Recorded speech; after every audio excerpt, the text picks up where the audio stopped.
1936 সালের 19 জানুয়ারি বগুড়ার বাগবাড়িতে জন্ম জিয়াউর রহমানের। 71-এ কালুরঘাট বেতার কেন্দ্র থেকে বঙ্গবন্ধুর পক্ষে দেশের স্বাধীনতার ঘোষণার কথা বলে তখনকার মেজর জিয়া প্রথম পরিচিতি পান এদেশের মানুষের কাছে।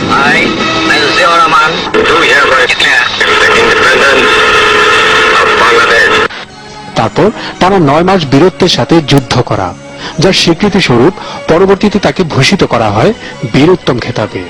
1975 সালের 7 নভেম্বর সিপাহী জনতার বিপ্লব তাকে নিয়ে আসে ক্ষমতার কেন্দ্রবিন্দুতে। পরবর্তীতে 1977 সালের 21 এপ্রিল জিয়াউর রহমান হন দেশের রাষ্ট্রপতি।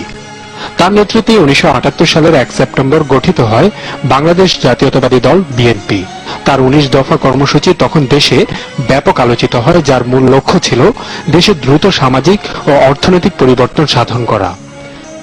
খাদ্য উৎপাদন দ্বিগুণ করতে হবে, কেবলমাত্র দ্বিগুণ করতে হবে। 3 গুণ করা যায়, কিন্তু কেবলমাত্র দ্বিগুণ করতে হবে। এখন 2 নম্বর, সমস্ত রাস্তার 2 ধারে ফলের গাছ লাগাতে হবে।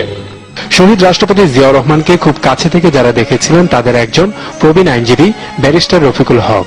তার মতে, সময় কিংবা প্রেক্ষাপট যাই পরিবর্তন হোক না কেন, মানুষ জিয়াউর রহমানকে স্মরণ করবে।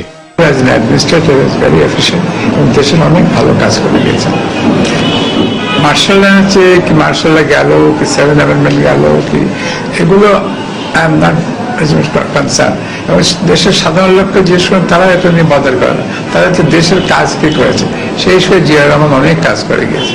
আর জিয়াউর রহমানের যে বৈশিষ্ট্যের কথা বারবার বললেন ব্যারিস্টার রফিকুল হক, তা হলো সততা। আমার একবার ধারণা না, আমি একবার জোর করে বলতে পারি, ব্যক্তিগত জীবনে অসম্ভব অনেস্ট ছিল Ziaur Rahman. As Ziaur Rahman was very very out and out and honest man. ওনার যে নীতি ছিল, ওনার যে প্রিন্সিপাল ছিল, ম্যান অফ ইন্টিগ্রিটি, অনেস্টি, সেটা তার সাকসেসররা বা তার পার্টিরা কন্টিনিউ করতে পেরেছে বলে আমার মনে হয়।